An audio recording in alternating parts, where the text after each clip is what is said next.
નમસ્કાર દોસ્તો, હું દર્શન રાવલ આપ સૌનું ફરી એકવાર યુટ્યુબ ચેનલમાં હાર્દિક સ્વાગત કરું છું। આજના લેક્ચરની અંદર આપણે વેનેઝુએલામાં જે રાજકીય સંકટ આવેલું છે તેના વિશે વાત કરવાની છે। પરીક્ષાની દ્રષ્ટિએ અગત્યનો ટોપિક બની રહે, ખાસ કરીને જે મેઇન્સ એક્ઝામ લખવાના હોય એમના માટે ચોક્કસથી સારો એ ટોપિક બનશે। સૌપ્રથમ એ સમજીએ કે વેનેઝુએલા ક્યાં આગળ આવેલું છે। તો કે વેનેઝુએલા ભારતથી ખૂબ જ દૂર એવું દક્ષિણ અમેરિકા ખંડની અંદર આવેલું છે। તમે નકશાની અંદર જોઈ શકો કે એની નીચે બ્રાઝિલ આવેલું છે, એ જ રીતે એક બાજુ ગુયેના આવેલું છે, એક બાજુ કોલંબિયા આવેલું છે અને અરેબિયન સી એમને મળે છે। વેનેઝુએલા કે જેની અંદર આમ લગભગ 32 કરોડ જેટલી વસ્તી છે અને ત્યાંનું જે ચલણ છે એ પેટ્રો અને સાથે બોલીવર છે। આપણે એ પણ જાણીએ છીએ કે જ્યારે ભારતની અંદર ડિમોનેટાઇઝેશન કરવામાં આવ્યું, વિમુદ્રીકરણ 8 નવેમ્બર 2016 રાત્રે 8 વાગે, તો એવા જ સમયે ત્યાં આગળ પણ બોલીવરને ડિમોનેટાઇઝ કરવામાં આવેલું, પરંતુ ત્યાંના લોકોએ એટલી બધી હિંસા કરી નાખી કે એમનો જે નિર્ણય હતો એ પરત ખેંચવો પડ્યો અને સરકારનો પ્રયત્ન નિષ્ફળ સાબિત થયો। તો આજે વેનેઝુએલા છે અને એની રાજધાની કરાકસ ખાતે આવેલી છે। તો આટલી એની બેઝિક માહિતી થઈ। હવે આપણે એ સમજીએ કે વેનેઝુએલાની અંદર ઘણા સમયથી આર્થિક સંકટ ચાલતું આવે છે।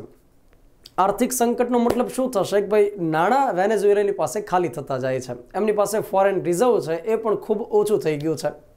વેનેઝુએલા મોટા ભાગે ક્રૂડ ઉપર ડિપેન્ડન્ટ છે, ત્યાંની જમીનમાંથી ખનિજ તેલ ખૂબ વધારે નીકળ્યા કરે છે અને વેનેઝુએલાની ઇકોનોમી એ ક્રૂડ ઓઇલ ઉપર ડિપેન્ડ કરે છે। જો ક્રૂડ ઓઇલની અંદર ભાવ ઘટી જાય તો વેનેઝુએલાની અંદર ઇકોનોમી ડાઉન થઈ જાય અને ત્યાંના લોકોને મુશ્કેલીઓ પડે, એટલે માત્ર એક પ્રોડક્ટ ઉપર વેનેઝુએલા ચાલે છે એવું આપણે કહી શકીએ।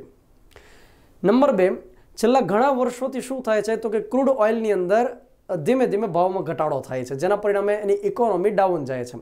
ત્યાં આગળ પરિસ્થિતિ એવી થઈ ગઈ છે અત્યારે હાલમાં કે ત્યાં લોકોને ફૂડ નથી મળતું, ખાવાની જે વસ્તુઓ છે નથી મળતી। કેમ કે ત્યાં આગળ ઇન્ફ્લેશન રેટ એટલે કે જે ફુગાવો આપણે કહી શકીએ 1600% સુધી વધી ગયો છે। એટલે કે વસ્તુની અછત જે જગ્યાએ હોય ત્યાં ભાવ વધે। માનો કે માત્ર એક જ કોઈ બિસ્કિટનું પેકેટ છે ને લેવાવાળા 5 જણા હશે તો શું થશે કે દરેક વ્યક્તિને લેવાનો પ્રયત્ન કરશે અને ભાવ વધી જશે કે 5ની જગ્યાએ હું 10 આપું મને આપી દો, વળી કોઈ કહે છે કે ભાઈ હું 15 રૂપિયાના આપી દઉં મને આપી દો। વસ્તુ જ્યારે ઘટે અને એની માંગ વધી હોય ત્યારે ઇન્ફ્લેશન રેટ વધે। તો ત્યાં આગળ વસ્તુ ઓછી છે અને ડિમાન્ડ લોકોની વધારે છે એટલે ઇન્ફ્લેશન રેટ ખૂબ વધી ગયો છે। ત્યાં આગળ મિત્રો મેડિસિન્સ ખૂટી ગઈ છે, ત્યાં જે બેઝિક આપણે કહી શકીએ એ પ્રકારની મેડિસિન્સ ખૂટી ગઈ છે અને એ પ્રકારે આર્થિક સંકટની અંદર ભીષ્મ આવી ગયું છે। નંબર 2, તાજેતરમાં ત્યાં આગળ રાજકીય સંકટ પણ આવી ગયું છે। રાજકીય સંકટની અંદર મુખ્ય પાત્ર કોણ કોણ છે તો કે આપણે 2 યાદ રાખવાના છે। એક યાદ રાખવાનું છે નિકોલસ મદુરો અને બીજો આપણે યાદ રાખવાનો છે જુઆન ગુઇદો। આ 2ને આપણે યાદ રાખીએ। થોડાક આપણે હિસ્ટોરિક બેકગ્રાઉન્ડની અંદર જઈએ વેનેઝુએલાના, તો 1999ની અંદર વેનેઝુએલાનું કોન્સ્ટિટ્યુશન અમલમાં આવ્યું અને એ સમય ત્યાં આગળ જે રાષ્ટ્રપતિ પ્રથમ બને છે એ યુગો ચાવેઝ હતા। આ યુગો ચાવેઝ છે એ પોતે સોશિયલિઝમની અંદર માનતા હતા, સમાજવાદી વિચારસરણીવાળા હતા। એટલે કે એમણે શું કર્યું તો કે કોઈ પણ પ્રાઇવેટ કંપની છે એને પ્રોત્સાહન ન આપ્યું। પ્રાઇવેટ કંપની સહેજ અમતું રળવા માંડે એટલે તરત જ સરકારની માલિકીની કરી નાખે।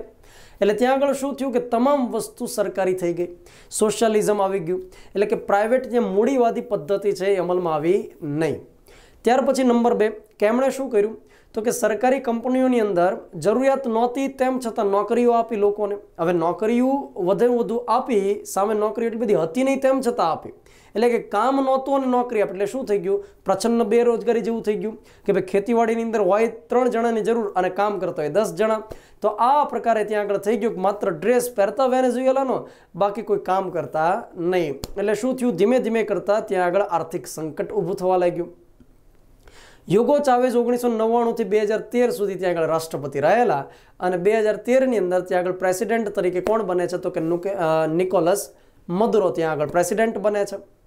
હવે નિકોલસ મદુરો જે હતા એમની ટેન્યોર 2013 થી 2019 સુધી ચાલવાની હતી, એટલે કે ત્યાં આગળ રાષ્ટ્રપતિ કાળ છે 6 વર્ષનો ગણવામાં આવે છે। તેમ છતાં એમણે 2018ની અંદર વહેલી ચૂંટણીઓ યોજી દીધી। ચૂંટણીઓ વહેલી યોજી દીધી, પરંતુ એમાં શું થયું તો કે એમની સામે ગેરરીતિ આચરણના કેટલાક આક્ષેપો થયા, બ્લેમ કરવામાં આવ્યા કે એમણે કેટલાક વિરોધ પક્ષો હતા એમને પ્રતિબંધિત કરી દીધા અથવા તો એમને ચૂંટણીમાં ભાગ ન લેવા દીધો।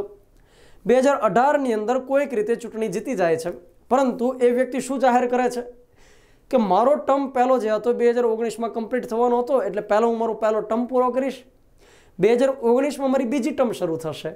હવે આ પ્રકારની જાહેરાત કરી એટલે ત્યાંના લોકોમાં વધારે આક્રોશ પેદા થયો કે ભાઈ તમે 2018માં ચૂંટણી લડ્યા, એમાં જીતી ગયા, તો તમારે 2018થી ટર્મ ગણાય ને 6 વર્ષની.